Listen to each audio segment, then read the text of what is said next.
Hello friends, तो कैसे हैं आप सब लोग। स्वागत है आपका गारी क्लासेस के यूट्यूब चैनल पे। आपने थंबनेल पढ़ लिया होगा। आज का जो वीडियो है वो मैंने प्रिपेयर किया है सेल्स रिटर्न बुक के ऊपर। इस वीडियो में मैं आपको सेल्स रिटर्न बुक से रिलेटेड उसका मीनिंग समझाऊंगा, reason of returns of good कि किन रीजन्स के कारण हमें जो गुड्स हमने जो सोल्ड किया है वो हमें रिटर्न किया जाता है, इसका फॉर्मेट क्या है, किस फॉर्मेट को यूज़ करके जो ट्रांजेक्शन है उसे रिकॉर्ड किए जाते हैं, और एट द एंड मैं आपको एक क्वेश्चन सॉल्व करके बताऊंगा। तो वीडियो को एंड तक ज़रूर देखें। और अगर आपने अभी तक हमारे यूट्यूब चैनल को सब्सक्राइब नहीं किया है तो प्लीज़ सबसे पहले हमारे चैनल को सब्सक्राइब कर लीजिए और बेल आइकन को भी प्रेस कर दीजिए। तो चलिए शुरू करते हैं आज का वीडियो। सबसे पहले बात करते हैं इसके मीनिंग की। When goods purchased on credit by buyer are returned to seller due to some specific reason, then is recorded by the seller in sales return book.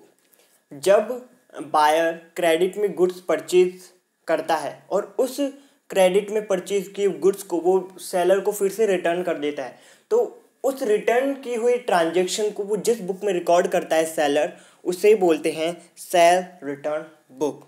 In simple language कि जब हमारा क्रेडिट पे sold किया हुआ goods हमें return हो जाएगा तो हम उसके ट्रांजैक्शन के एंट्री जिस बुक में करेंगे वो कहलाती है सेल्स रिटर्न बुक।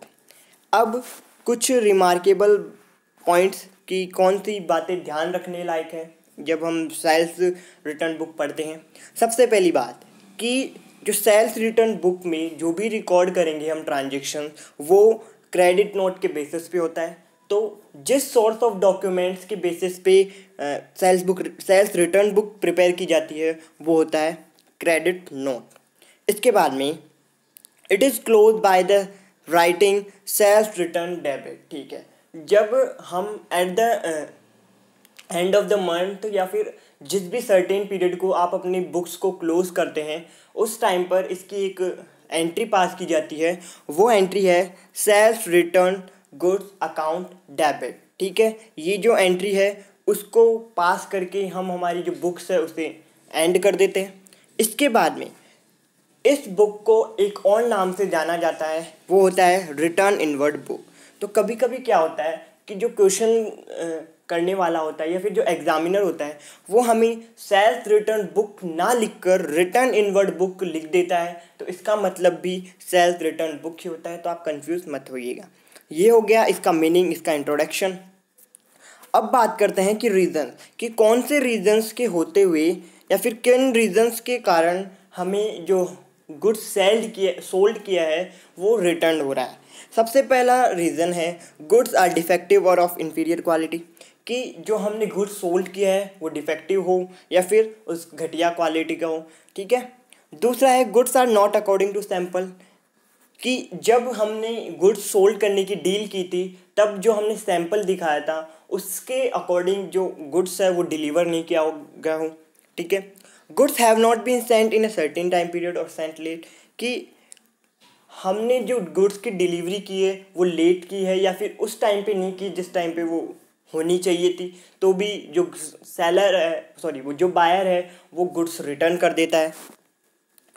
इसके बाद में है goods have not been sent as per the specification, कि एक विशेष विश्लेषण मतलब एक स्पेसिफिक तरीके से आपने जिस तरह से उसे सेंड करना था, जिस तरह से उसे डिलीवर करना था उस तरह से आपने नहीं किया। जैसे सपोज़ कीजिए आपने गुड्स को एक अच्छी रैपिंग के साथ डिलीवर करना था, वो आपने नहीं किया जिसके कारण उसके डैमेज हो गया हो या फिर कुछ उसमें टूट गया हो। इस तरह से प्रॉब्लम्स हो जाती है। तो ये भी एक रीज़न है कि जो बायर है वो गुड्स रिटर्न कर देता है। इसके बाद में आता है goods have been damage in translate.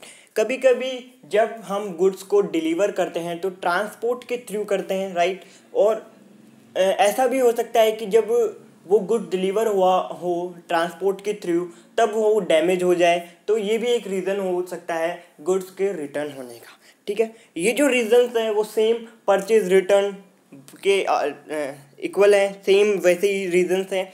तो आई होप आपको ये और क्लियर हुआ होगा कि किन रीजंस के होते हुए जो गुड्स है वो रिटर्न हो जाता है। अब बात करते हैं इसके फॉर्मेट की, कि जब हमें ट्रांजेक्शन दिए हुए होंगे तो कौन सा फॉर्मेट हमें प्रिपेयर करना है और उस ट्रांजेक्शन को किस तरह से रिकॉर्ड करना है। फॉर्मेट आपको अपनी स्क्रीन पे दिख रहा होगा।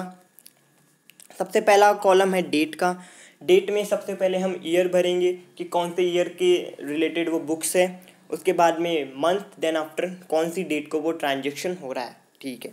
इसके बाद में पर्टिकुलर्स में हम सबसे पहले लिखेंगे कि कौन से फर्म से या फिर कौन जो पार्टी है वो हमें गुड्स रिटर्न कर रही है, सबसे पहले वो लिखेंगे। उसके बाद में जो गुड्स रिटर्न हो रहा है उसकी हम इंफॉर्मेशन लिखेंगे।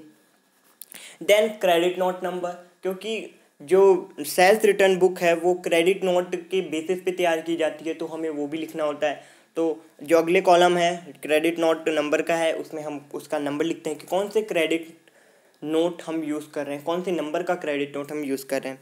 उसके बाद में आता है LF मतलब लीजर फोलियो, कि आपने जो फॉलोइंग जो ट्रांजेक्शन्स हैं उनकी लेजर में कौन से पेज नंबर पे पोस्टिंग की है, वो पेज नंबर हमें यहाँ पे रिकॉर्ड करना होता है। देन आता है अमाउंट का कॉलम। अमाउंट के कॉलम को जैसे परचेज बुक में किया था, परचेज रिटर्न बुक में किया था और सेल्स बुक में किया था, वैसे ही सेल्स रिटर्न बुक में भी हम उसे 2 कॉलम्स में डिवाइड करेंगे। एक होता है डिटेल, दूसरा होता है टोटल। डिटेल्स में हम लिखते हैं कि जैसे गुड्स की वैल्यू क्या थी, उस पर ट्रेड डिस्काउंट क्या दिया है वो डिडक्ट करेंगे, पैकिंग जो हमने लिया था तो वो भी ऐसा ऐड कुछ करेंगे, तो वो सब लिखेंगे। उसके बाद में जो कंक्लूजन जो टोटल अमाउंट आएगा वो टोटल कॉलम में लिख दिया जाएगा।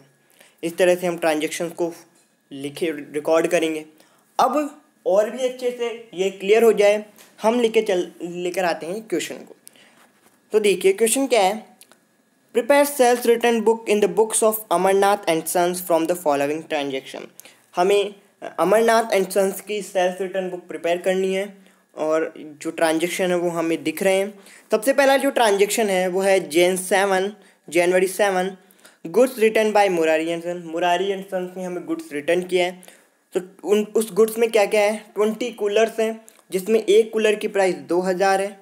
और जब हमने गुड्स को सोल्ड किया था तो ट्रेड डिस्काउंट दिया था उसको 10%, तो अभी हम वो ट्रेड डिस्काउंट लेंगे तो 10% ट्रेड डिस्काउंट है 10, और हमें क्रेडिट नोट नंबर है 14। इसके बाद में on January 18 Banwari's bros return defective goods valued 5000, credit note number 15। जनवरी 18 को बनवारीज ब्रोज, जिन्हें हमने पास्ट में कभी गुड्स सोल्ड किया था, उन्होंने अपना गुड्स रिटर्न कर दिया है, उसकी वैल्यू है 5000 रुपीज़। और जब हमें वो गुड्स रिटर्न हुआ तो हमने जो क्रेडिट नोट राइट किया था उस क्रेडिट नोट का जो नंबर है वो है 15। इसके बाद में है January 27 allowance allowed to Kailash and sons on account of mistake in the invoice ₹350, credit note number 16। जैसा कि परचेज रिटर्न बुक में भी हम इनवॉइस की मिस्टेक पे अलाउंस अलाउड करते थे, सेम वहीं पर जो सेल्स रिटर्न बुक है उसमें भी ऐसा ही करना है।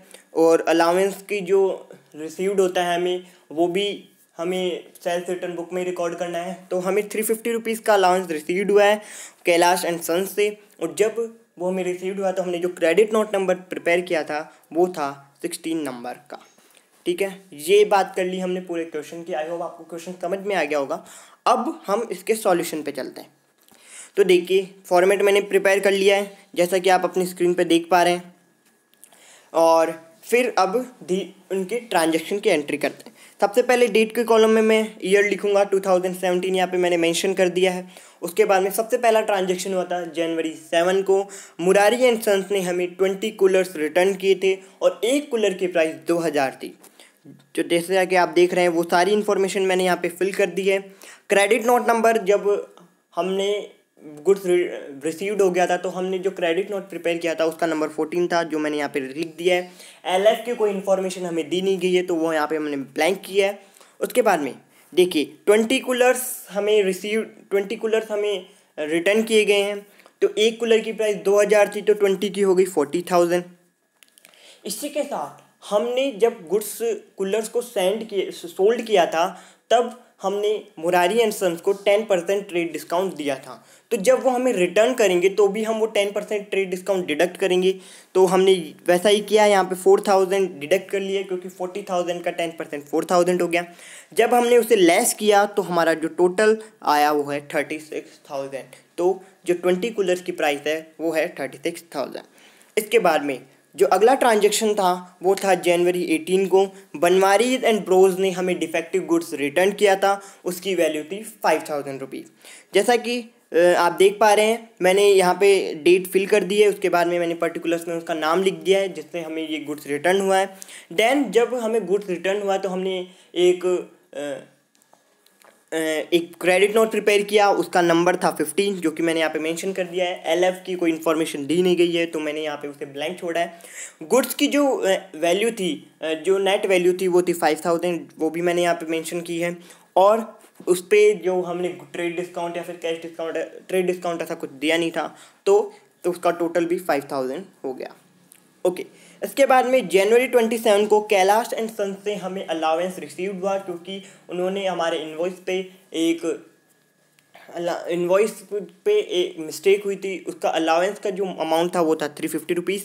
तो देखिए जनवरी 27 यहाँ पे मैंने डेट फिल कर दी है। उसके बाद में अलाउंस रिसीव्ड हुआ है, जिस पार्टी से रिसीव्ड हुआ है या जिस फर्म से रिसीव्ड हुआ है उसका मैंने यहाँ पे नाम मेंशन किया है, कैलाश एंड सन्स से रिसीव्ड हुआ है। जब हमें रिसीव्ड हुआ तो हमने एक डेबिट नोट प्रिपेयर किया था। जो डेबिट नोट हमने प्रिपेयर किया था, क्रेडिट नोट प्रिपेयर किया था, उसका नंबर था 16 जो कि मैंने यहाँ पे मेंशन कर दिया है। उस अलावेंस की लेजर पोस्टिंग में हमने कौन से पेज नंबर पे की है वैसा कुछ इन्फॉर्मेशन क्वेश्चन में दी नहीं गई है, तो मैं उसे ब्लैंक छोड़ूंगा। अमाउंट मैंने 350 रुपीज़ लिख दिया और टोटल भी 350 रुपीज़ हो गया। ठीक है, जब मैंने इसका मीनिंग पढ़ा रहा था सेल्स रिटर्न बुक का, तब मैंने आपको बताया था कि eight the end of the certain period हम इसको एक एंट्री से क्लोज करते हैं। वो एंट्री होती है सेल्स रिटर्न अकाउंट डेबिट। तो इस एंट्री से हम इसे क्लोज करेंगे। जनवरी 31 हमारा eight the end of the day of January है। जनवरी महीने का आखिरी दिन 31 जनवरी होता है, उस दिन हमने ये बुक क्लोज की है। तो उसकी एंट्री लिखेंगे सेल्स रिटर्न अकाउंट डेबिट और जो टोटल है उसका टोटल कर दिया और टोटल आया है 31,350 रुपये। तो आज की वीडियो में बस इतना ही। वीडियो कैसा लगा ये हमें कमेंट करके बताइए, और अगर वीडियो अच्छा लगा हो तो इसे लाइक करें, इसे ज़्यादा से ज़्यादा लोगों के साथ शेयर करें और हमारे चैनल को सब्सक्राइब करें। Thank you so much for watching our videos.